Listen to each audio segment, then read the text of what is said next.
Hi, welcome to this video. I'm Saskia Bildman from Holland. As you can see, I'm outside. Even though we all have to work at home, I love the weather and can work a little bit outside, like taping this video for you. In this episode 16, we're going to talk about transparency. I use it a lot when I make my patterns. If I want to make a more layered pattern, more interesting pattern, I can use transparency to make the background softer. There are a few other tricks and tips I want to show you. So, if you want to learn more about transparency, let's get started.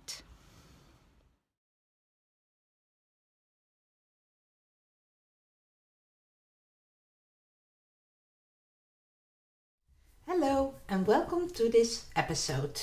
Transparency. Transparency, if I want to make a pattern a little bit more interesting and make it more layered, so you have more layers that are stacked on top of each other, then the bottom layer is mostly in one color. And on top of that, I mostly make a transparency layer that's not really harsh, but very subtle. And on top of that, I mostly make my, my hero pattern. So then you have a layered pattern because that layer in between is very soft. And on top of that is the full color pattern and objects. So I use it a lot in my patterns, but you can use it for a number of other things. So I thought I'd make a video about transparency, so at least you know how it works and what you can do with it and where to use it for. Okay, let's get started. I will draw some shapes. Let's say I make a pattern. Make a very, very simple pattern that's quick because I only have about 10 minutes. I make a background and give it a color of, I like dark colors as a background or really bright. So in this case I will go for dark blue. I like dark blue. Okay. A dark blue background. On top of this background, I would like to make a very soft pattern. So I first will make a shape, just really simple, just make a star.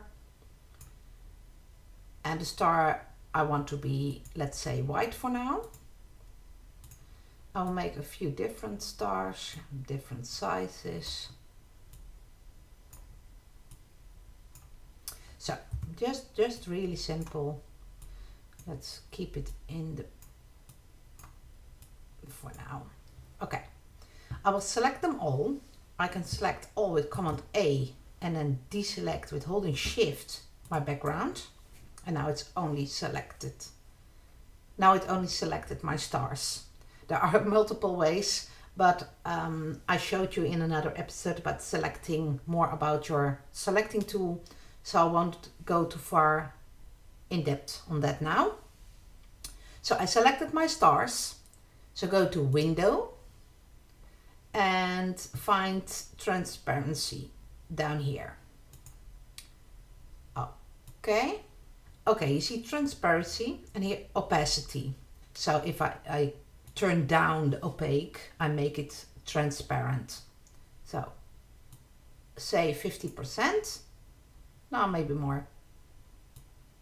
Maybe 30. A little bit more. Oh, sorry. You can type it in if you want, whatever. You can type or slide. So, and it's nice that you see immediately the effect. Okay, I will pull that away. Now you can see I have some light stars. I still think they are quite present, so I think I want to have them a little bit lighter. The other way of selecting them is holding your Shift and just clicking on all the stars till you have them all selected. The second option is your properties, where you have a lot of things present. So you have the transform panel, the appearance panel, the align panel, the pathfinder.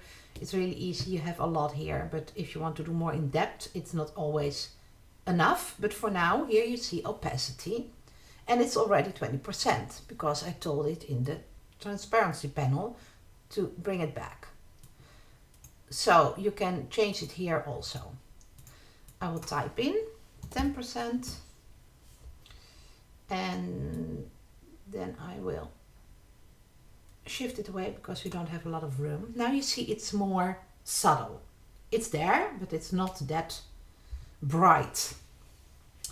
To keep it simple, I will just copy those. Holding Alt, I can copy all those shapes, group them, and I will tell in my properties panel, tell it to go to 100% again.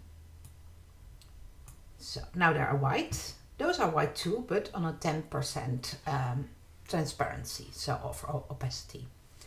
Okay, I have white stars and I will make them, well, blue is very nice with light blue. Yeah, I like that. So I will group them for now, so it's easier to move them and change them, because now I can turn it a little bit around, because I don't want them to be exactly at the same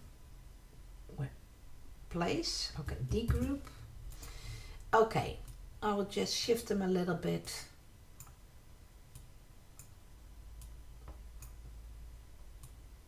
Oh, this one I'll make a little bit bigger. I'll just place them half over and between the stars in the background. So you see you have a layered option now, only by making this object transparent. Okay, there is another thing that I like a lot about transparency, because what I did was I made this white. I should actually turn off the border. You don't see it because it's 10%, but it has a border. Okay. Because sometimes it's really hard to have a color. You want to have that color in a lighter highlight. And it's sometimes, if you don't know a lot about colors, so now I do, but I didn't in the beginning. And it's really hard to find the correct code that goes with the same color, but then lighter or darker. So I will delete these blue stars for now. And I will show you what I mean. I will make them 100% again. In my opacity, bring them back to 100. Okay, I will work with the transparency panel because it's much smaller, it's much easier than the properties panel, but it's just to show you that there are multiple places where you can do the same thing in Illustrator. Okay, now I have a white star and a blue background. I want the stars in 3 colors of the same color as the background. If you want them darker, I could make this one black. So I will make 2 of them black. If I select them all, hold your shift key, click them all. And for now, I will make them all 10 again. 10%. Now you can see, I hope you can see, that this star and this star are a darker blue. They were black, but now you mixed the blue and the black by making the black very transparent. So it's making a darker blue. The same with the white, it makes a light blue in the same spectrum of this blue, because I just mixed in some white, and here I mixed in some black. So if I make this one, say 20%, and this one I make 40%, and those were both 10, so I make one of them 30. Now you can see I have multiple colors of the same blue without searching for all those codes and looking for colors that match together and go together. So you can, with white and black and transparency, you can easily build up a color mixture that is really cohesive. So I hope you liked it. Thank you for watching again.